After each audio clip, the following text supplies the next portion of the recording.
Y bien, corresponde continuar entonces hoy el estudio del Evangelio según Mateo en el capítulo 22 y nos habíamos quedado en el versículo 34. Así que bien, la anterior ocasión habíamos visto todo este tema de la pregunta de la resurrección y demás, ¿cierto? Y bueno, revisando algunas cosas también y a propósito de lo que toca estudiar esta ocasión, que Dios permita, ojalá terminemos el capítulo 22 al fin. Entonces, me di cuenta de que todas estas parábolas y estas enseñanzas que está dando el Señor aquí, perdón, a propósito de las preguntas que les hacen algunos de los líderes de la época, de las diferentes formas de cómo se entendía la palabra en la época, lo que está detrás de todo esto es precisamente el concepto que ha hablado todo el libro de Mateo, y es el tema del Mesías, precisamente. Es el tema de quién es el Mesías, y que la respuesta que da de una y mil formas, por así decirlo, el Evangelio de Mateo, es que el Mesías, en términos generales, es Dios mismo, y que acá nos revela el Evangelio que ese Dios mismo es el Señor Yahushua. Así de sencillo. Ok, entonces, y digo esto porque precisamente la pregunta de la resurrección y demás tiene que ver precisamente con aspectos fundamentales de la figura de Mashiach dentro de lo que incluso el judaísmo piensa. No se diga ya el propio pensamiento bíblico. Sí, así que bueno, ¿qué les parece si comenzamos leyendo entonces con este pequeño preámbulo? Ahora sí, los versículos que corresponden al día de hoy. ¿Qué les parece si leemos como normalmente están divididas las porciones de nuestras Biblias, el versículo 34 al 40? De pronto alguien se anima a leer por ahí.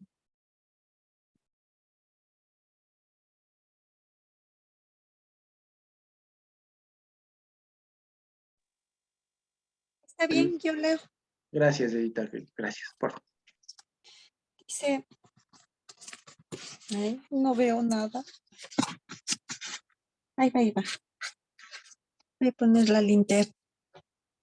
Ya, ya. Dice, entonces, el versículo 34. Entonces los fariseos, oyendo que había hecho callar a los saduceos, se juntaron a una, y uno de ellos, intérprete de la ley, preguntó por tentarle, diciendo, Maestro, ¿cuál es el gran mandamiento en la ley? Y el Señor le dijo, amarás al Señor tu Dios con todo tu corazón y con toda tu alma y con toda tu mente. Dice aquí, es con toda tu nefesh, ¿no? Pero dice con toda tu mente. Este es el primero y grande mandamiento. Y el segundo es semejante, amarás a tu prójimo como a ti mismo. De todos dos mandamientos depende toda la ley y los profetas. El 41. Y estando juntos los fariseos, el Señor les preguntó diciendo, ¿qué pensáis del Mashiach? ¿De quién es hijo? Le dijeron, de David. Hasta ahí nomás, hasta el Ya, 40. Sí, gracias. ya. Gracias. Sí, entonces vamos de esta primera sección y ya después vamos a la siguiente. Gracias, David. Entonces, bueno, este es uno de los pasajes que quisiera abordarlo desde una perspectiva que tal vez es conocida para la mayoría de nosotros y que se ha intentado dar algunas interpretaciones al respecto, ¿ok?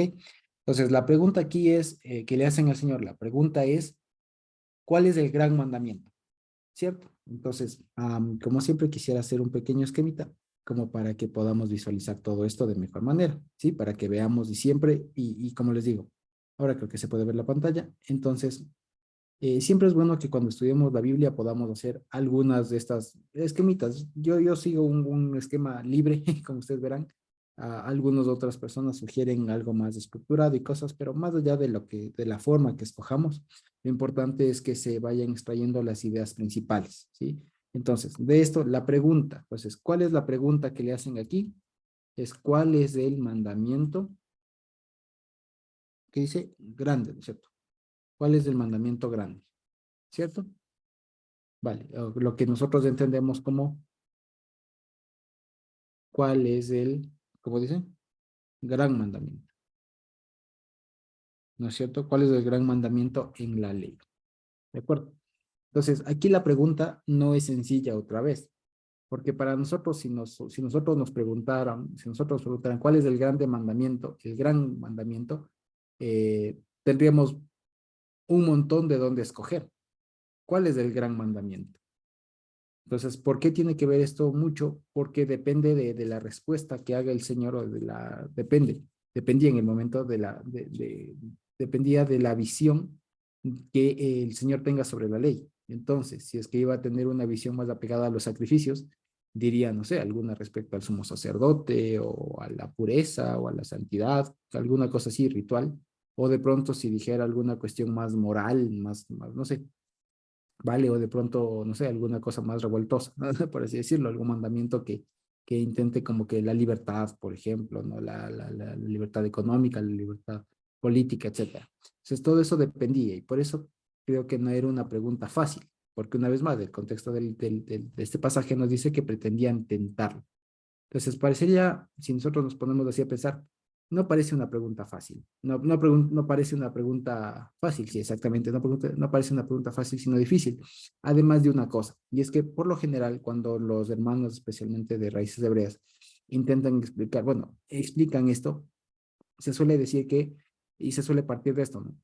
De que hay 613 mandamientos. No sé si ustedes han escuchado esto, que hay 613 mandamientos. Y esto debemos entenderlo de la siguiente manera.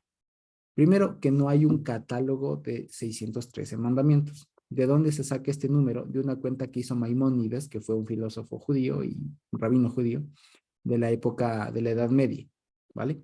Él fue el que sintetizó, digamos, una lista de 613 mandamientos divididos en dos tipos, que a su vez se dividen en dos tipos cada uno. Ya, entonces esto les voy a anotar aquí para que tengamos el dato. Porque a veces se suele decir así de manera muy alegre, como se dice, ¿no? No, es que la Biblia tiene 613 mandamientos. Y en realidad no es tan así. Ya, entonces, los 613 mandamientos, estos fueron originados por Maimónides, ¿vale? Que es un filósofo judío. Si no estoy mal, si no me equivoco, fue del siglo XII o siglo XIII, después de la era común, como le suelen decir, o después de Cristo, como le conocemos. ¿Vale? Maimónides es famoso porque es uno de los que hizo, o más dicho, eh, su obra central, ¿vale? Lo voy a poner aquí, ok, la obra más conocida de él se llama Mishneh Torah, ¿ok? ¿Qué significa segunda Torah? ¿No? Mishneh Torah. Y que la Mishneh Torah no es otra cosa sino la sintetización de todos, o una explicación de cómo llevar a cabo todos los mandamientos que están en la Torah. Por eso se llama Mishneh, una segunda Torah. Ya, de ahí le sonará el término de la Mishnah, pero no tiene nada que ver, o muy poco tiene que ver. La Mishnah es otra cosa, casi en la misma tónica, pero no igual. El Mishneh Torah que escribió Maimónides junto con otras obras, pero este Mishneh Torah tiene que ver precisamente con cómo se pone ya en práctica en la vida cotidiana los mandamientos de la Torah, especialmente considerando que en la época de Maimónides ya no había templo. Entonces, ¿cómo se pone en obra todo eso? ¿Ya? Y una explicación y tal. Ahora bien, a propósito de esta Mishneh Torah, ¿vale? Es que Maimónides saca esta cuenta de 613 mandamientos, ¿de acuerdo? Entonces, esto los voy a poner como que entre corchetes, estos, ¿ok? Entre corchetes para que veamos. Entonces, estos lo voy a poner aquí arriba, ok. Entonces, 613 mandamientos, ¿vale? Y que Maimónides los divide de la siguiente manera. ¿No es cierto? Hacia Dios, vaya, hacia Dios y hacia los hombres, ¿sí? O en general, hacia lo que no es Dios. Y dentro de cada uno habría un A.1, que son los positivos, o sea, de hacer, y A.2, que son los negativos, que son de no hacer, ¿vale? Ahora, hacia los hombres, adivinen cómo se dividen también. Pues igual, positivos, vaya, positivos, que son de hacer, y B.2, negativos, que son de no hacer. ¿De acuerdo? Entonces, en estas dos grandes categorías los sintetizó, digamos, Maimónides. Y llegó a la cuenta de 613, de estos famosos 613. Pero este es apenas una forma de contar. De hecho, muchos estudios que existen en la actualidad parten de esta cuenta, ¿ya? Sin ir muy lejos, el hermano Eric parte de esta cuenta de Maimónides, y lo que él mismo se ha dado cuenta es que a veces la cuenta no es tan exacta, porque hay ocasiones en los mandamientos de Dios, los positivos, o los negativos, que Maimónides, un mismo mandamiento, lo parte en tres, y a veces agrupa muchos en uno solo y tal. Entonces, con todo esto, ¿qué quiero decir? No es del todo cierto esto de que hay 613 mandamientos, y todavía es menos cierto esto que alguna vez escuché, pero que suena a fábula. Que alguien, no sé si ustedes han visto estas granadas que se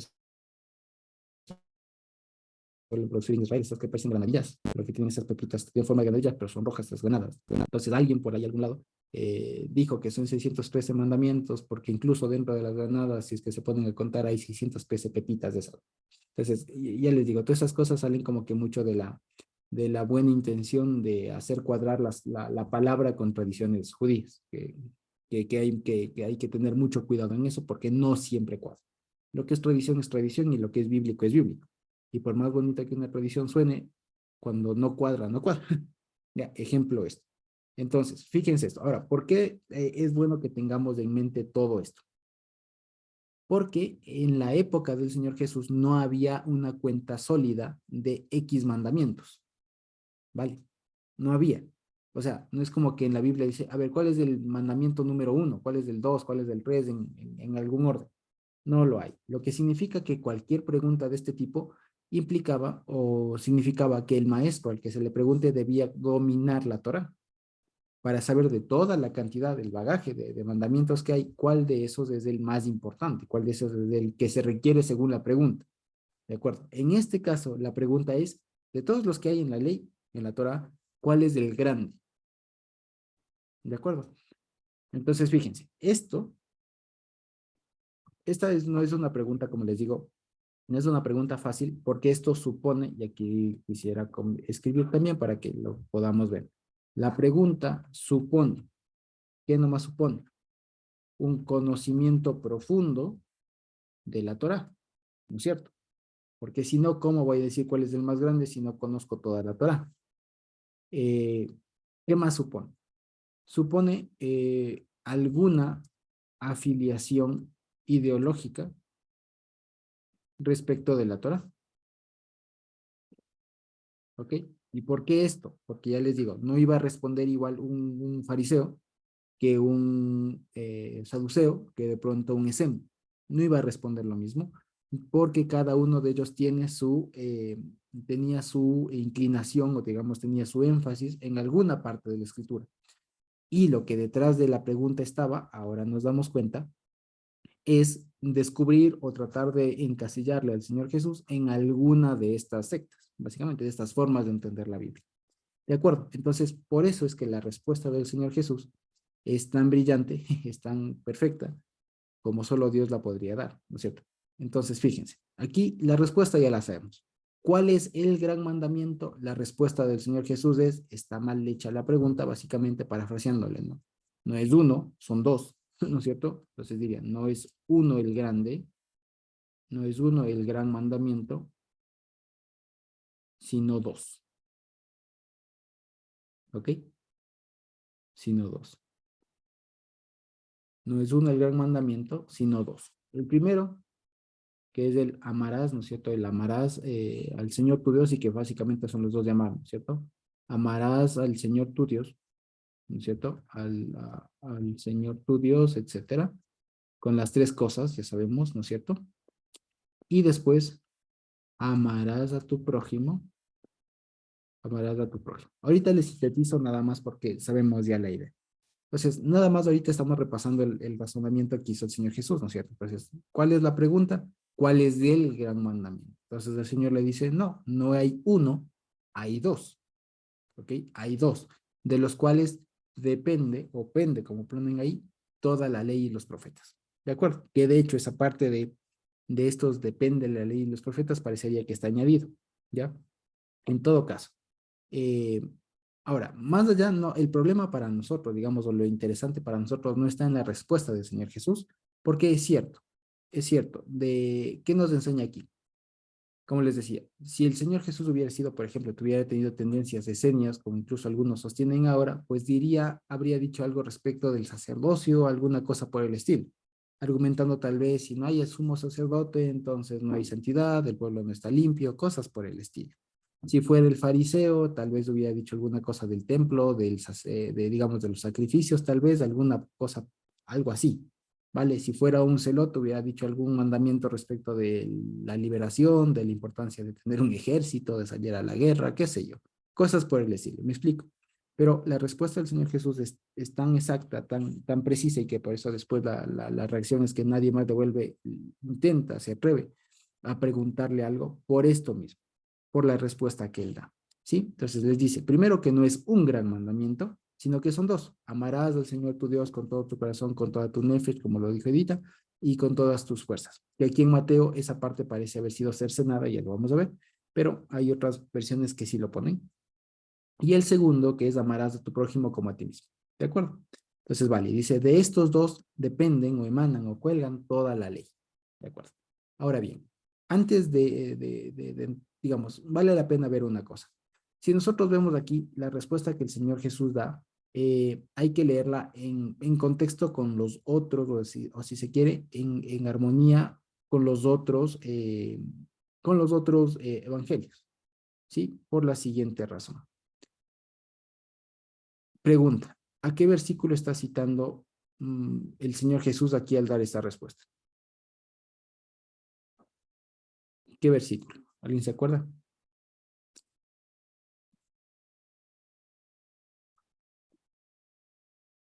El primero, el de amarás del Señor tu Dios, ¿en dónde está? Deuteronomio 6. Exacto, Deuteronomio 6:4, ¿no? 6:4 y 5. Muy bien, ¿y alguien se acuerda de dónde está el amarás a tu prójimo? Levítico 19. Exacto, Levítico 19:18, ¿no es cierto? Pero sin ver en las concordancias, Dice. ¿no? Ok, ahora bien, entonces, resulta que podemos abrir la Biblia sin perder Mateo allá en Deuteronomio 6:4. ¿Ya? ¿Cómo dice? ¿Alguien lo tiene? ¿Alguien llegó ahí?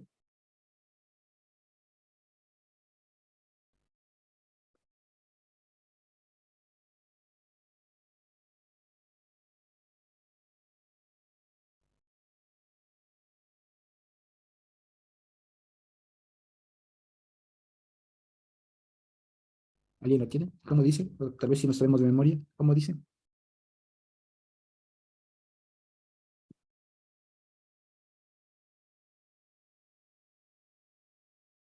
¿Cómo dice?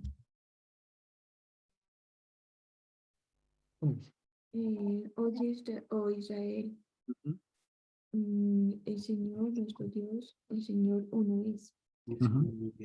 Amarás al Señor tu Dios de todo tu corazón Ahí está. y de Te vengarás, me guardarás rencor a los de tus pobres. tu Ah, nefesh sí, y con toda tu abundancia. y con toda tu abundancia. Ok, entonces fíjense. En Deuteronomio, ¿no es cierto? En Deuteronomio dice, amarás al Señor tu Dios con todo tu corazón, con todo tu corazón. ¿Qué dice Mateo? Con todo tu corazón, ¿no es cierto? Corazón, Vamos bien. ¿Qué dice Deuteronomio? ¿Qué más? con toda tu Con toda alma, tu alma, le voy a poner entre comillas, ya sabemos que es nefesh, ¿no es cierto? ¿Y qué dice Mateo? igual con toda Con tu tu alma, le voy a poner entre comillas, ya sabemos. Y después, ¿qué dicen en Deuteronomio? con todas tus fuerzas. Todas tus fuerzas, que ya sabemos que es la abundancia, le voy a poner como ya sabemos, ¿no? Tu abundancia con todos tus recursos. ¿Y cómo dice acá? Y con toda tu mente. Y con toda tu mente. Y ahora, ¿ok? Con toda tu mente. Entonces, parecería, aquí hay una cosa, ya le voy a dejar un ratito aquí como así, para ver para que quede más claro lo que dice Mateo. ¿No es cierto? Entonces, lo de la derecha es lo que pone en Mateo, y lo de la izquierda es lo que pone en Deuteronomio. ¿De acuerdo? ¿Ya? Entonces aquí vemos dos correlaciones, y aquí vemos primero un pequeño problema, si se quiere, de traducción o de qué pasó, ¿no es cierto? Porque las dos primeras concatenan, ¿no? El corazón, alma y mente. Y el segundo, digamos, el corazón, corazón, vale. El segundo, alma, entre comillas, alma, ya sabemos, nefesh, aparece también en Mateo, alma, sabemos psique, nefesh, que es lo mismo, ¿no es cierto? Pero resulta que en Mateo después aparece mente, ¿no es cierto? Y no aparece nada de tus fuerzas. Ok, entonces esto hay que entenderlo de dos maneras, como les decía. Aquí es cuando vemos la importancia también de estudiar en algunos casos como estos, en concordancia con los otros evangelios. Y la segunda también un poco de crítica textual, porque sí hay otros rollos no tan importantes, pero sí hay otros manuscritos que sí añaden esto de con todas tus fuerzas. ¿Ok? Pero suponiendo que nos quedamos con el texto mayoritario, habría, digamos, un faltante. No estaría esto de con toda tu abundancia. ¿De acuerdo? No estaría esto de con toda tu abundancia. En Mateo. Quedaría faltando. Pero a su vez, es como que alma y mente, digamos, aparece esto de mente que no aparece en Deuteronomio. En Mateo, ¿no es cierto? En Mateo dice corazón, alma y mente, ¿no es cierto? Y corazón y alma sí aparecen en Deuteronomio, pero mente no. Entonces, una de las explicaciones que suele dar el hermano Eric es que precisamente alma y mente en griego básicamente tienen que ver con algo parecido, ¿ya? Alma, la nefesh, digamos, tal, el correlativo a nefesh en Deuteronomio, y mente como una parte más específica de aquello que nosotros llamamos nefesh, ¿ya? Es como decir, como que si hubieran sobreexplicado a qué se refiere nefesh, que no solamente es al nefesh, al cuerpo como tal, sino también a los pensamientos y demás. Entonces, por eso se hace como esta división, digamos, del concepto de nefesh en lo que sería, lo que ponen ahí, alma y mente. ¿Ya? Entonces, como que alma, lo que en Deuteronomio ponen alma, en Mateo se traduce en alma y mente. ¿De acuerdo? Y nos quedaría faltando, como les decía, abundancia. En todo caso, aquí, como les digo, hay dos soluciones. Una, nos vamos a leer Marcos, ¿de acuerdo? Que ahí sí lo mencionan. O segunda, suponiendo que nos encontramos solo con el Evangelio de Mateo, una forma por la que podemos decir, vale, hay que leer también abundancia, es por la siguiente razón. Evidentemente, lo que el Señor Jesús está citando es Deuteronomio 6, 4 y 5. De tal manera que aun si el Señor Jesús no hubiera dicho, se hubiera comido, por así decirlo, el decir abundancia, ¿no es cierto? No implica que no sea con eso, sino que simplemente, digamos, el escritor o lo que sea, no lo puso. Pero al citar a Deuteronomio, ¿no es cierto? Está haciendo y se puede hacer referencia a todo lo que está citando. Como cuando, por ejemplo, y ustedes recuerdan, cuando leíamos al inicio de Mateo y solamente nos ponían un versiculito, ¿no es cierto? Como cuando ponían, para que se cumpla lo escrito por el profeta. Y nos ponían apenas un versículo, pero ese versículo nos invitaba a leer todo el capítulo y enterarnos de qué iba. Pues esa es una forma, digamos, igual de explicar esto de por qué aquí no aparece abundancia. La otra, un poco más sencilla, es recurrir a la crítica textual y ver que en otros pergaminos, en otros rollos del Evangelio de Mateo, sí aparece el tema de tus fuerzas, ¿ok? Como lo traducen también en español. Otra forma, un poco más sencilla también, es recurrir al paralelo, digamos, de este pasaje, al paralelo que aparece en Marcos, que aparece en Marcos 12:28 en adelante, ¿vale? Entonces, fíjense, incluso aquí en Marcos, si ustedes le ven en el versículo 29, el Señor Jesús le responde incluso citando completo, digamos, el Deuteronomio 6:4, ¿no es cierto? Que le dice, Jesús le respondió, el primer mandamiento de todos es, oye Israel, el Señor nuestro Dios, el Señor uno es, y amarás al Señor tu Dios con todo tu corazón, con toda tu alma, con toda tu mente y con todas tus fuerzas. Si nos dimos cuenta, vuelve a repetir el tema de alma y mente, y aquí se añade el tema de fuerzas, ¿de acuerdo? Y dice, este es el principal mandamiento. Y si ustedes ven de pronto en sus Biblias, igual está la referencia a Deuteronomio 6, 4 y 5. Entonces, fíjense, esta es una forma incluso, si se quiere, metodológica de estudio de los evangelios, que es de estudio comparado, porque los evangelios no siempre se entienden a partir de sí solos, y es bueno estudiarlos comparados, pero, digamos, porque hay este tipo de complejidades o particularidades que se dan en algunos pasajes. No obstante, ¿qué es lo que nosotros debemos de entender aquí respecto de esto? Lo siguiente, y es que, como les decía, más allá de la respuesta que nos la sabemos, ¿no es cierto? Lo importante para nosotros, creo yo, en esta época, no es tanto lo que dijo el Señor Jesús, sino lo que se entendió a partir de allí. Y aquí quisiera hacer un énfasis en dos cosas, ¿sí? Pero antes, no sé si hasta aquí estamos claros, y espero haber sido claro. No sé si tenemos alguna duda al respecto.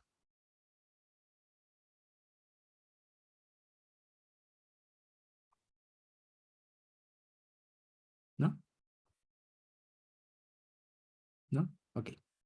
Creería que no. De acuerdo. Entonces, con todo, espero haber sido lo suficientemente claro. ¿De acuerdo? Ahora bien, lo que quería decirles es que este pasaje me parece que la relevancia está, o digamos, un enfoque que se le puede dar, no es tanto a partir de lo que el Señor Jesús dijo, sino de lo que se entendió con el transcurso del tiempo, a partir de lo que Él dijo en este momento. Entonces, fíjense, a partir de aquí, por lo general, buena parte del cristianismo entendió que estos dos mandamientos son los únicos importantes, ¿vale? Y entonces, ¿por qué? Y esto les digo, y seguramente es algo que nos ha pasado, o tal vez lo experimentamos todos, o tal vez la mayoría, y es que cuando comenzamos a entender esto de que la ley no está abolida, uno de los argumentos que nos sacaban precisamente es de este pasaje, porque decíamos nosotros, no, es que la ley está vigente, y alguien decía, y lo que sacaban el argumento es, no, porque el Señor Jesús mismo dijo que los dos que importaban son el amarás al Señor tu Dios y el amarás a tu prójimo, como a ti mismo, ¿no? Entonces, claro, parecería que eso fue lo que se entendió, pero lo que aquí vale la pena poner el énfasis y prestar mucha atención es en la pregunta, como les digo. Entonces, ¿cuál es la pregunta? La pregunta no es cuál es el único mandamiento que existe, ¿no? Tampoco es si pudieras resumir la ley, ¿en cuál lo resumirías? No es esa la pregunta. La pregunta está diciendo, hay un cúmulo de mandamientos, hay un montón de mandamientos, de todos ellos, ¿cuáles sobresalen? ¿Cuál es el grande? ¿De acuerdo? Entonces, ¿esto qué implica? Si nosotros utilizamos un razonamiento súper básico, ¿qué implica esto? ¿Qué implica que hay un gran mandamiento? ¿Qué implica? Lo más Que hay pequeños mandamientos. exacto, que hay pequeños. Muy bien, Nati. Exacto. Entonces, eso para nosotros ya nos da un buen punto de partida para saber que lo que aquí el Señor Jesús estaba diciendo es esto, de todos los que hay, estos son los más grandes. Estos son los más importantes. No significa que sean los únicos, que es como, digamos así, lamentablemente parece que se entendió, ¿no? Que cuando el Señor Jesús le preguntan cuáles son los más grandes, lo que se entendió es, estos son los únicos, o estos son los que realmente importan. Y no, todos los mandamientos son importantes. Lo que pasa es que estos dos dan el norte, eso es distinto, ¿vale? Es como que si, poniendo de otra manera, es como que si preguntáramos aquí en geografía, ¿no? ¿Cuál es la elevación más alta en el Ecuador? Ya, entonces, ¿qué dirían ustedes? Pregunta de escuela. ¿No? ¿Cuál es la elevación más alta ¿El aquí? Chimborazo? Chimborazo, muy bien. Exacto, el Chimborazo. ¿Pero eso qué significa? Que es la única elevación que existe. No. Que hay No, otras pequeñas, ajá. exacto, hay otras que son más pequeñas, pero esta es la que sobresale. Esa es la forma de entender esta pregunta. De todos los mandamientos que hay, ¿cuál es el que sobresale? Si nos damos cuenta. Entonces, el Señor le dice, bueno, no es uno, son dos, igual de importantes. Amarás al Señor, escucha Israel, amarás y todo lo que sigue. Y el otro igual de importante, amarás a tu prójimo como a ti mismo. De estos dos pende la ley. ¿De acuerdo? Entonces, el ejemplo que se suele decir también aquí, bueno, digamos, antes de. Entonces, esto es lo importante, porque ya les digo, y esto es un buen razonamiento, que es sencillo, vale casi de escolar, ¿no es cierto? Pero por ello muy fácil de utilizar y que se nos acordemos. Entonces, cuando algún hermano, tal vez con buena intención, nos diga, perdón, no sé si en un ratito nomás. Entonces, cuando algún hermano nos pregunte y nos diga, no, pero es que el Señor Jesús mismo ya dijo, solo hay dos mandamientos y esos son los que importan, pues hay que hacer un ejercicio siempre que dan las condiciones para decir esto. A ver, lo que le estaban preguntando al Señor Jesús no es cuál es el único mandamiento, lo que le estaban preguntando es cuál es el más grande, ¿ya? Y si hay un mandamiento grande, implica que hay unos pequeños, ¿ya? Que haya elevaciones, que me pregunten por cuál es la elevación más grande, no significa que sea la única, ¿de acuerdo? Entonces, eso uno, porque lo otro lleva a pensar que solo estos dos son los únicos que existen y por lo tanto son los únicos, ¿no? Son los únicos y que los demás ya quedaron ahí. Y a eso se junta un montón de otras interpretaciones. Entonces, una forma adecuada, sobria de responder a esa pregunta con argumentos bíblicos, sin caer en es que yo creo, cosas por el estilo. Es decir, a ver, leamos, tomémonos el tiempo para leer con calma, para leer, digamos, detenidamente, para tomarnos en serio la pregunta que le estaban haciendo, que no era una pregunta fácil. ¿Cuál es el gran mandamiento? ¿De acuerdo? Y lo que apunta es precisamente a eso, ¿sí? Papá, ahora sí, perdón.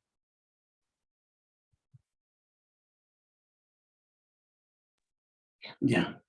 Un saludo a todos, queridos hermanos, para decir únicamente que este versículo 40 del capítulo 22, tengo acá unas 3 versiones, ¿no? Que dicen así. Una dice, de estos 2 preceptos pende toda la ley y los profetas. Otra dice, en estos 2 mandamientos está cifrada toda la ley y los profetas. En otra versión dice, toda la ley y los profetas se fundamentan en estos 2 mandamientos. Entonces, con esto claramente se ve que no está únicamente anulando al resto y solamente dejando en vigencia los 2, sino que está diciendo que estos 2 son los, ¿cómo podríamos decir? Los pilares sobre los que están los demás mandamientos, pero no están abrogados ni están anulados, sino que estos son de ellos pende, es decir, de ellos cuelgan los demás mandamientos. Otro dice, está cifrada, es decir, está allí, está fundamentada. El otro dice, sí, se fundamentan, dice, se fundamentan. Entonces, acá dice, de estos 2 preceptos penden toda la ley y los profetas, dando a entender que si habría que establecer 2 pilares fundamentales donde se sostiene toda la ley o el marco que guarda toda la ley, son estos 2 mandamientos. De tal manera que todos los mandamientos se encuentran expresados en estos 2, y bien podemos nosotros decir que aquel que ama a Dios guardará su norma, y aquel que ama al prójimo igualmente guardará las normas relativas a él, porque no es la teoría sino la práctica la que hace. Entonces, esto nos está haciendo ver la importancia de estas 2 normas que vienen a ser como 2 pilares que sostienen a los demás. De acuerdo, gracias. Así es. Natita, Nico estaba levantando la mano también. Sí, Josuecito, verás, estábamos pensando que así como las proezas del Señor, lo que habíamos visto en Shabbat, que las proezas del Señor provocan en nosotros un efecto que es un cántico, ¿no? Entonces, cuando dice cuál es el mandamiento más grande, estábamos viendo que a lo mejor pudiéramos decir cuál es como lo que hace el grande. El grande es el Señor. Entonces, lo que Él primero hace es el efecto de amarnos, el efecto hace que nosotros lo amemos, pero no es por nuestra voluntad, sino Él hace que nosotros lo amemos por su palabra, por su promesa, es decir, por mi promesa amarán al Señor con todo su corazón. Y dicho eso, va a provocar que si lo amamos porque Él nos ama, guardemos los mandamientos. O sea, todo está como hilado de tal manera que lo que está tratando de decir es que lo primero del grande, más que el grande mandamiento, lo que hace el Señor, el grande, es provocar en nosotros ese amor por su promesa, por su pacto. Pensamos de alguna manera eso. Sí, exactamente. Muy, muy bien. Tanto lo que ha dicho mi papá como Natita, pues es así. Y lo que acaban de decir, vale la pena que lo dibujemos, ¿no? Primero que hay una cuestión ahí como de traducción, ¿no? ¿Qué mismo? Depende, está fundamentada, porque no es lo mismo, fíjense. Fundamentar es como lo que sostiene. En cambio, lo que decimos, lo que pende es aquello que cuelga. No, no es exactamente lo mismo. Ya tienen la idea de sostener, pero no es exactamente lo mismo. Ahora fíjense, fijémonos, ¿ya? Supongamos que esto es una suerte de viga, ¿vale? ¿Ya? Entonces supongamos que acá abajo, digamos, por así decirlo, solo como para manera de ilustrar, ¿vale? Entonces, como que acá abajo está lo que se llama la ley y los profetas. ¿De acuerdo? Ley y los profetas. De acuerdo. Entonces resulta que esto por sí solo no se sostiene. Queda en nada, se cae. Entonces fíjese, se cae. Entonces para que esto aguante, tiene que estar colgado. ¿De acuerdo? Tiene que estar colgado, voy a ponerlo así. Tiene que estar colgado de algo llamado amor al Señor, como normalmente lo solemos simplificar, y amor al prójimo. ¿Ya? Sin esto, ¿no es cierto? Sin esto, la ley y los profetas se caen. Y es lo que decía mi papá.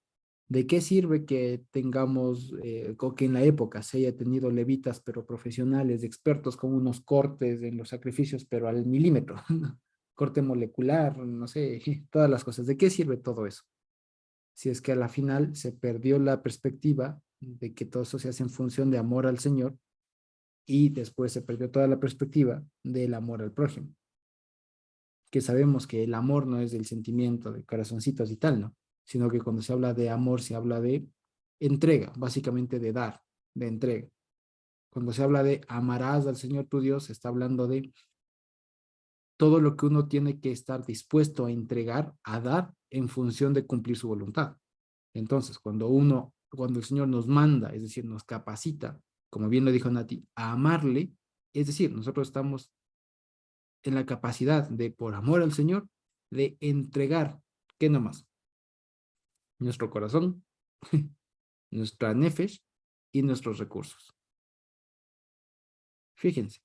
Y por amor al prójimo, nosotros estamos en capacidad de entregar ¿a quién? ¿A quién?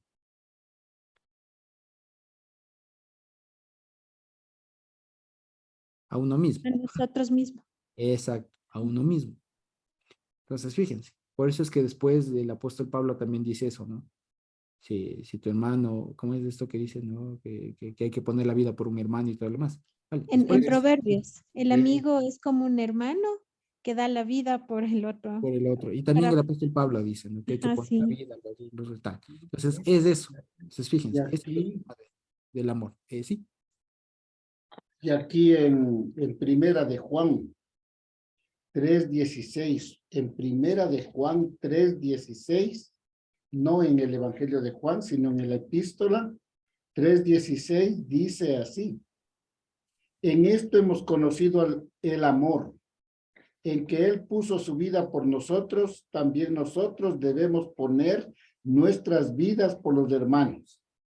exacto. Entonces, Entonces allí está, yo le veo allí que sobre esto, si le vemos desde abajo para arriba, esto es el fundamento.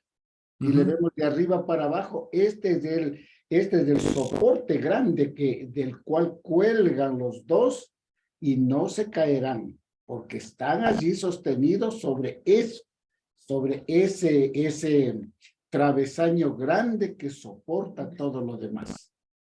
Sí. exacto. Entonces, aquí nada más hay que ver una cosa, y que quisiera que muchas gracias por el sonreír este versículo de Juan. Entonces, fíjense, hay una cosa que pasa aquí. La ley y los profetas, y esto es de lo que quiere decir el Señor Jesús, la ley y los profetas se caen. ¿Qué significa que se caigan? Que no son efectivos, que no sirven, digamos, que están en el suelo.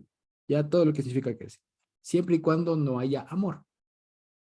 ¿Ya? Y aquí viene el asunto. Porque los seres humanos tenemos amor, que entre comillas, es decir, tenemos esta capacidad de entregarnos, ¿vale? Por algo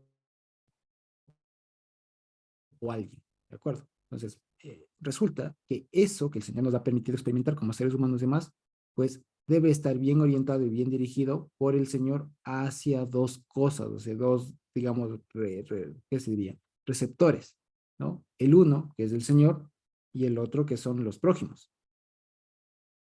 ¿Ok? ¿Sí? Sin eso no funciona, sin eso, y para que lo podamos ver aquí precisamente eso, si el Señor no nos ha capacitado, como bien lo dijo Natita, si el Señor nos ha capacitado para amarle a Él como Él nos manda, y no estamos capacitados para amar al prójimo como Él nos manda, como Dios nos manda, la ley y los profetas se caen. No sirven para mayor cosa. Ya sirven para hacer bonitas explicaciones, lo que sea, pero realmente no estarían cumpliendo su objetivo. ¿Ya? Es como el típico, tengo abuelita, pero muerta. Ya, entonces, tener abuelita pero muerta, es decir, tengo la ley y los profetas, pero no tengo amor, que es básicamente lo que dice el apóstol Pablo, precisamente ahí sí en Corintios 13. Corintios. Mira, Corintios. Primero, Tres. es el del amor, 11, 13, 13, ¿no? Sí, Sí. 13. Primera de Eso. Corintios 13. Eso es precisamente qué es lo dice, ¿no? Si diera mi cuerpo y todo lo demás, ¿eso qué es? Dar la vida. Si yo diera mis bienes, ¿no? Y tal, y no tengo amor, de nada me sirve. Vengo a ser como un señalo, como una lata ahí que suena. Es esto. Pablo entendió esto. Si no hay esa capacidad de entrega en función de cumplir la voluntad divina, pues no sirve para nada. Josuecito, decir que no tenemos amor, basando en lo que nos acabas de decir de Corintios, es sinónimo de decir que no somos pueblo, ¿no es cierto? Claro, en pocas es eso, en pocas es eso. ¿Por qué? Porque fíjense ustedes, y esto también vale la pena para de pronto cimentarlo si de pronto no quedó claro. Cuando hablamos de amor, no estamos pensando en esto que a veces nos venden a propósito, que estamos cerca del día del amor, ¿no? Y tal. Nos venden corazoncitos, nos venden detalles, nos venden sentimientos, emociones, hormonas, ¿vale? Por eso, de hecho, es que lo que la gente, y a esto a veces se reducen, es que la gente, los científicos y demás, encontraron que, claro, que lo que hace que la gente se enamore, es decir, se ilusione, se sienta atraído hacia una persona, es una, ¿cómo se llama? Hormona, ¿no? La famosa oxitocina. Entonces es la hormona del amor. Dijeron, entonces, claro, cuando se quieren sentir felices, atraídos, inspirados, qué sé yo, entonces buscan que hay formas para que el cerebro secrete esa hormona, entonces uno se siente enamorado. Entonces, para algunos el amor es una reacción química. Me explico, para otros es una emoción y tal. Y humanamente no pasa de eso. ¿Vale? Bíblicamente hablando, el amor se entiende solamente desde la perspectiva divina, en el sentido de que Él es el que nos enseña cómo amar. Él nos capacita a amar y nos dice a quiénes amar y cómo amarles. Y ahí nos damos cuenta que el amor no es para nada un sentimiento, no es para nada una emoción, un corazoncito, así que qué bonito, que no. Eso puede o no puede haber. ¿Ya? El amor es, como les digo, es esta capacidad de entrega total que se tiene respecto de alguien con algún propósito. ¿Ya? Entonces, por eso dice ustedes, y como lo decía Nati, cuando el Señor dice, amarás al prójimo, no es una orden, sino más bien es una promesa de que Dios se prometió, digamos, de que nosotros le amaremos con todo, ¿no? ¿Y con todo qué es? ¿No? Porque a veces esto se romantiza, ¿no? Sí, hay que amarle a Dios con todo, no. Hay que amarle a Dios con al menos tres cosas, por así decirlo, ¿no? Con todo el corazón, entiéndase, con los impulsos, etcétera, etcétera, etcétera, ¿cierto? Con la nefesh, que viene siendo el cuerpo, ¿vale? Con todo mi cuerpo, y después con los recursos, ¿vale?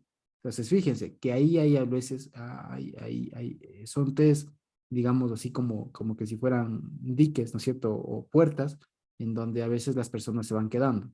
Hay gente que es capaz de amarle a Dios con todos sus bienes, ¿no? Que es lo que dice, se entregan, se entregan y todos se quedan pobres, pero resulta que en realidad no amaron también con toda su mente, con sus pensamientos estaban en otro lado. Y es lo que pasa, por ejemplo, con algunas personas, con algunas personas que hacen, por ejemplo, estas obras de caridad y de altruismo, ¿no? Que son capaces de dar todo, de quedarse en la calle, pero en realidad sus pensamientos más internos nunca estuvieron conectados con Dios o alguna cosa por el estilo. O viceversa, son personas que tienen muy conectados, aparece a Dios, pero en cambio dar algo les cuesta. Dar $5, $1 les cuesta, dar monedas les cuesta. ¿vale? Entonces, es lo que a veces uno se cuestiona, digamos, o al menos uno diría, bueno, ¿qué amor le tiene realmente al Señor? Una lecturita, Josué. Sí, por favor. Es posible. Sí. Aquí mismo en Primera de Juan, ahí nos describe lo que acabas de decir. Ujú. Dice, nosotros sabemos que hemos pasado de muerte a vida, en que amamos a los hermanos. El que no ama a su hermano permanece en muerte. Todo aquel que aborrece a su hermano es homicida. Y sabéis que ningún homicida tiene vida eterna permanente en él. En esto hemos conocido el amor en que Él puso su vida por nosotros, también nosotros debemos poner nuestras vidas por los hermanos. Pero el que tiene bienes en este mundo y ve a su hermano tener necesidad y cierra contra él su corazón, ¿cómo mora el amor de Dios en él? Hijitos míos, no amemos de palabra ni de lengua, sino de hecho y en verdad. Allí está la esencia del amor. Amor es dar, amor es compartir, amor es de entrega. Por eso dice, ¿no? Que de tal manera amó Dios al mundo que ha dado, ha entregado, ha sacrificado a su Hijo para que todo aquel que en él cree no se pierda, mas tenga vida eterna. Entonces, si podríamos nosotros sintetizar, diríamos que la muestra de que existe amor es el dar. Ujú, Como dice acá, si es necesario la vida, ujú, es lo más valioso que tenemos. ujú. Exactamente. Entonces, nuestra esencia es dar, compartir. Ujú. Muy bien, exactamente. A eso íbamos. Ahora fíjense que esto hay que también tomarle con mucha madurez, digamos, llegado a este punto del partido, por lo siguiente. No, yo he escuchado mucho, especialmente de hermanos cristianos, y no por ser crítico ni nada, sino porque me parece que es una respuesta peligrosa y es la siguiente. A veces se piensa que el amor, y lo comprenden así, digamos, no es complicado para ellos decir esto, sí, el amor es de entrega y tal, el amor es dar, pero resulta que a veces se quedan o se centran, por así decirlo, con el amor al prójimo. Entonces se centra en decir, bueno, es que hay que amar al prójimo, entonces hay que hacer mucha obra social, que básicamente eso le traduce y se inspiran, digamos, se apoyan también en versículos del tipo, tuve hambre y me diste de comer, tuve sed y me diste de beber y tal, y como que esos son los que hacen la voluntad de Dios y solamente eso, ¿no? Entonces, eso, fíjense, es una interpretación un poco peligrosa porque nos hace centrar solo en un lado, ¿sí? ¿En qué lado estaríamos centrados o bien, digamos, si es que nos centráramos solo en ese aspecto que les acabo de decir? Pues en este, ¿no es cierto? Pero si nos concentramos solo en este y no nos percatamos del otro, ¿qué pasa? En el gráfico. ¿Qué pasaría? Pues se cae de un lado. Entonces, está una ley y unos profetas funcionan a la mitad. ¿Vale? Lo mismo del otro lado. Si nos concentráramos solamente en los mandamientos que tienen que ver con Dios y nos olvidamos del prójimo, igual se desbalancea la cosa y tiene una cosa que no funciona bien, que cuelga ahí, pero así mal, que anda tambaleándose. En cambio, cuando se tiene bien puesta la perspectiva de que hay que amar al Señor como Dios manda y hay que amar al prójimo como Dios manda y hay que hacer las dos cosas a la par, por eso es que el Señor dice, y los dos son igual de importantes, ¿no? Entonces, cuando se hacen las dos cosas a la par, la cosa funciona. Y ahí sí la ley y los profetas cumplen su rol. Es decir, todos los demás del conjunto de normas que está ahí, todos los demás que el Señor ha dicho, ha enseñado y demás, ahí sí funciona. Pero si es que no entendimos bien o no comprendemos bien lo que es el amor que el Señor nos exige, nos demanda y nos enseña, y nos concentramos solo en el amor al prójimo o al revés, la cosa no va a funcionar bien. Y a eso es a lo que se refiere también el asunto, porque el ejemplo que el Señor pone, ¿no? Por cuanto ustedes, en lo que leímos hace unos cuantos miércoles, ¿se acuerdan ustedes? Este tema de que nunca os conocí, ¿se acuerdan, no? El tema de que en aquel día me dirán, pero ¿cuándo te vimos con hambre? ¿Cuándo te vimos enfermo o en la cárcel o desnudo? Entonces, claro, será aquellas personas a quienes en este esquema, aquellos a quienes pusieron énfasis más bien en este asunto respecto de Dios y descuidaron lo del prójimo. Pero ¿qué pasará si es que en cambio hay alguien que solo se centró en lo del prójimo ¿cierto? Y no se preocupó, no se centró, no puso el empeño, el énfasis, digamos, en lo que tenía que ver con relación al amor a Dios. Pues le dirá igualmente algo parecido. Sí, sí, tú hiciste un montón de cosas, pero resulta que estabas haciendo a ellos, no lo estabas haciendo a mí. Fíjense, ¿no? Entonces es una respuesta diferente. Ahora, todo esto, porque les digo, es lo que normalmente se suele decir, o uno de los argumentos bíblicos del Evangelio, con lo que se suele refutar el tema de que la ley ya no está vigente. ¿De acuerdo? Ahora, por otro lado, y para ir terminando, del lado mesiánico, de raíces, etcétera, se suele hacer una interpretación un poco simpática, pero que no es tan adecuada. Y que volvemos a este tema de los 316 mandamientos, ¿no es cierto? Entonces resulta que la palabra Torah se escribe más o menos así. A ver si es así. To.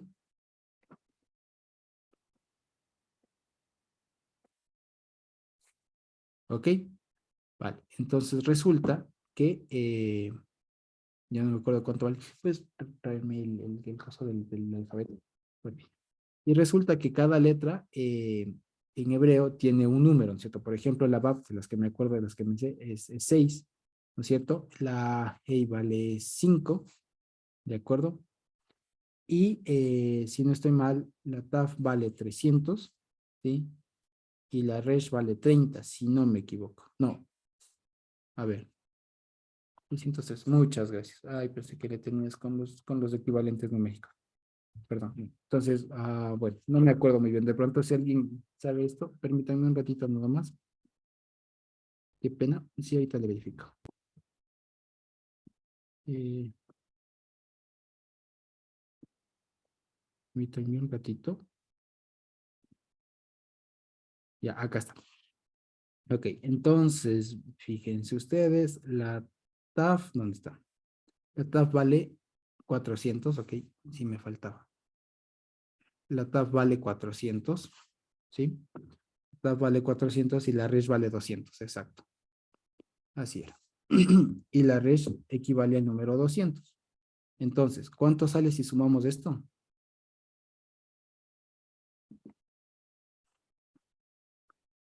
¿Cuánto sale? 400 más 200 más 6 más 5.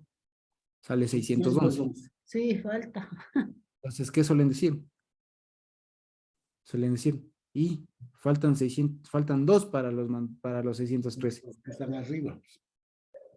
Los que están arriba. Entonces, una de las explicaciones que alguna vez también aprendí es, entonces estos dos. ¿No es cierto? Así Entonces decía. era una explicación bien simpática, ¿no es cierto? 613 más 2, que son de los que depende, de los que cuelga, igual, ¿no es cierto? Igual 603, y se completaba la cuenta. Pequeño detalle, resulta que no funciona así la cosa. No funciona así la cosa. No, una explicación bastante, digamos, ingeniosa, pero no funciona así. No, digamos, esto no tiene, digamos, mayor alcance, digamos, porque, No tiene mayor fundamento. o sea, como les digo, o sea, los 613 mandamientos no dependen no salió de ahí, quiero decir. O sea, fue una alegre coincidencia que alguien dijo, ¿cuánto vale la palabra Torah? Y leyó el Evangelio y dijeron, los dos más. Entonces, no va por ahí. No va por ahí. Entonces, como les digo, cuando es tradición más allá, como les digo, de que no son exactamente 613. 613 fue los que y de la manera que contó Maimónides, ¿ya? Entonces, más allá de eso, lo que nos está diciendo es, fíjense, hay un montón de mandamientos, ¿ya? De todos esos, lo que importa es que no pierdan de perspectiva, de visión, del campo de visión de ustedes y del campo de acción de ustedes. No olviden que hay que hacer las cosas con amor, con decisión de entrega y de cumplimiento de la voluntad con respecto al Señor y con respecto a los prójimos. ¿Sí? Eso es lo que realmente importa en el fondo. Lo que para 603. Ni los 10. nosotros, en nuestro tiempo, implica que el resto de los mandamientos siguen vigentes, siguen estando al día, digamos, siguen estando funcionales, nada más que algunos hay que saberlos aplicar, ¿vale? Y que eso, la ley está, el Señor no abrogó la ley, nunca. La ley nunca fue abolida ni nada, ni tal. Y por otro lado, que es bueno que también en algún momento, cuando nos encontremos con interpretaciones que pueden ser muy bonitas, muy alegres, demás que sean, no sé, como reveladoras, en realidad también los pasemos por el filtro del Evangelio y también lo verifiquemos históricamente para ver si es que realmente aporta algo o si es que no. En este caso, por ejemplo, el tema de saber que la palabra Torah y tal, en realidad no suma ni quita por todo lo que hemos dicho. ¿Sí? Entonces, básicamente eso con este tema del mandamiento más importante, del mandamiento más grande. ¿Sí? Entonces, no nos olvidemos y, y sería bueno que realmente no nos olvidemos de dónde están estos mandamientos en la Torah, ¿no? Que es básicamente esto de Deuteronomio 6, 4 y 5 y Levítico 19, 18, eso es fácil. Levítico 19, 18, ¿sí? Básicamente ahí está. Vale, entonces creo que con eso hemos terminado por hoy, ¿sí? Y perdón la demora igual que fue al inicio. No sé si tenemos alguna pregunta, algún comentario adicional.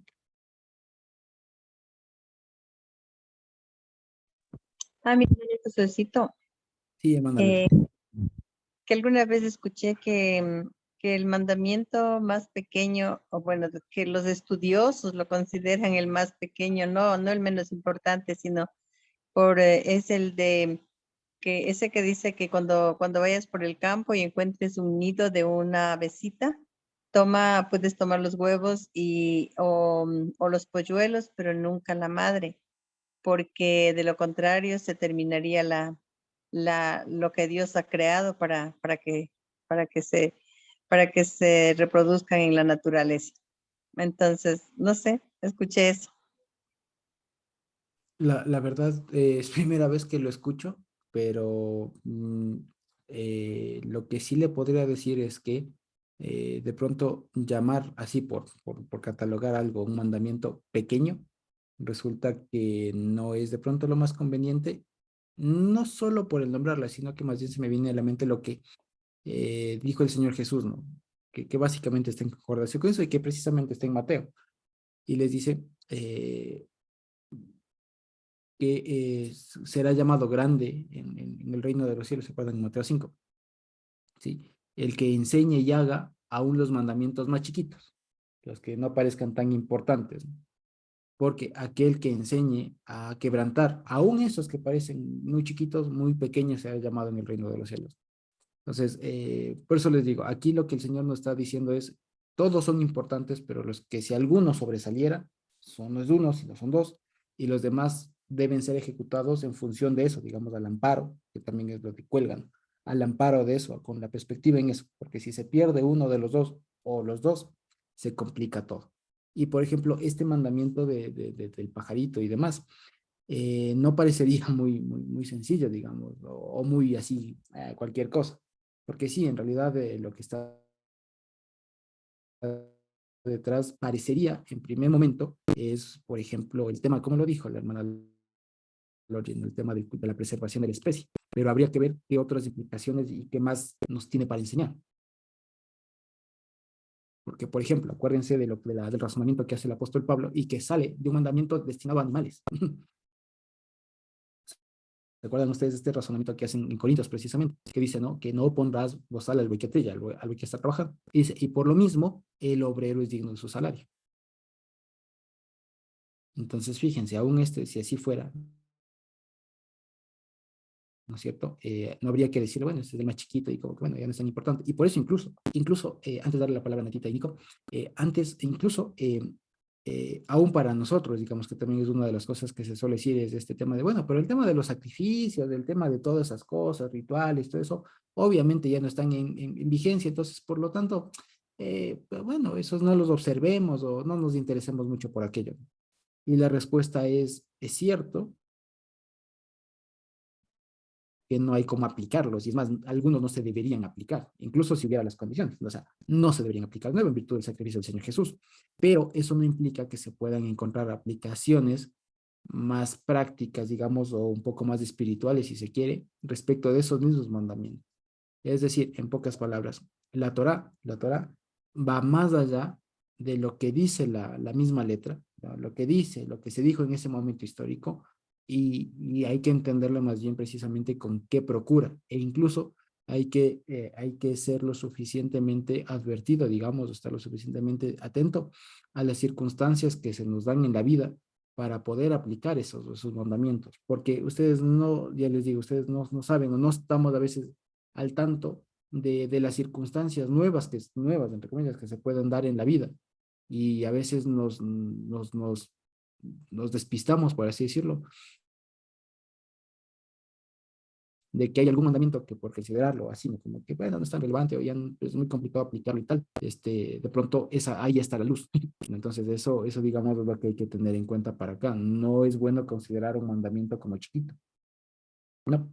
Y aún esos mandamientos chiquitos, aún esos hay que ver cómo se los aplica, digamos, o sea, más bien dicho de otra forma, aún esos mandamientos chiquitos o complicados incluso, hay que tratar de ponerlos por obra según Dios vaya guiando, ¿sí? Porque más vale que nos encuentren haciendo, digamos, a que nos digan, bueno, ese no es importante, y por lo tanto mejor no lo hago, ¿no? Es bueno que nos interesemos por todos y ya habrá tiempo igual para que podamos ir viendo cómo se aplican los mandamientos y tal, ¿sí?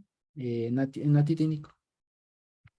Josuecito, y también haciendo referencia también a lo del amor de esta noche, y, y hace tiempo también yo había escuchado y más bien había leído, y me gustó desde esa perspectiva de un autor que leía Primera de Corintios 13, pero en lugar de ponerle el amor ponía Yehoshua. Y me pareció tan bonito porque le das la cara, le das el rostro al amor, ¿no? Porque nosotros tendemos a romantizar todo, pero ahí sabemos quién es el amor, o sea, y el amor nunca deja de ser, o sea, y al final de todo Corintios, entonces Yehoshua nunca deja de ser, o sea, solamente aquello de ponerle el rostro de Yehoshua, el nombre del amor para que se nos haga como evidente, como vivo, como cercano, digo yo. Sí, sí, es preciso, digamos, y claro, ahí entendemos todo lo que engloba esta capacidad de entrega. Entonces ahí entendemos que el amor es benigno, no busca lo suyo, no es irritable, es paciente. ¿Qué más suele decir? Eh, es No es benigno, sufrido, es benigno, no tiene envidia, el no amor tiene no es envidia, jactancioso, no busca no lo se suyo, envanece, no, no no hace nada se indebido, no busca lo suyo, no se irrita. hace nadie de vida, etcétera. Exacto. Entonces, todas esas no son otra cosa sino atributos del Señor, ¿no? Que se manifiestan precisamente en virtud del amor y que incluso es algo bien, bien interesante porque si ustedes recuerdan, eh, hay un debate muy, muy interesante respecto del famoso Génesis 1:1, ¿no? El famoso Bereshit bara Elohim, ¿no? Entonces, la pregunta que se solían hacer es ¿por qué aparece ahí la palabra Elohim y no aparece el tetragrámaton o cualquier otro nombre? Porque tuvo que aparecer Elohim. Y lo que se explica es que Elohim, en última, ¿se acuerdan ustedes? Es que Elohim no es otra cosa que la expresión de amor del Señor. Es el nombre del Señor que expresa el amor del Señor. Así que el Señor, ahí también incluso podríamos traducirle el versículo 1 de Génesis, ¿se acuerdan? Que en el principio, con Reshit, el amor del Señor, o Dios en su atributo de amor, organizó los cielos y la tierra. Entonces ahí se entiende por qué toda esta trascendencia de. Y en últimas, lo que está diciendo el Señor Jesús es precisamente el mandamiento que yo mismo o el objetivo, en lo que se cimienta todo esto de aquí, es en el amor, y en el amor mío, se sustenta en mí, en pocas palabras. ¿Sí? Entonces, fíjense que eso es como que lo más, sí lo queremos ver desde una perspectiva un poco más de Mashiach, ¿no? Entonces, ¿cuál es el mandamiento más importante? Pues el que me pone a mí en el centro, diría el Señor, ¿no? Sí, el que me pone a mí en el centro, que es el amar al Señor, amar, y ya. ¿Sí? Eso básicamente. Entonces, bueno, bendito Dios que nos ha permitido compartir este espacio. Gracias por todos los que han participado, hermana Rosita, papá, Natita, y también Edita María que nos ha ayudado con la lectura. Amén. Creo que no hay otra pregunta, o sí, de pronto por ahí. ¿No? Vale, creo que no. Entonces, bendito Dios, hemos terminado por hoy.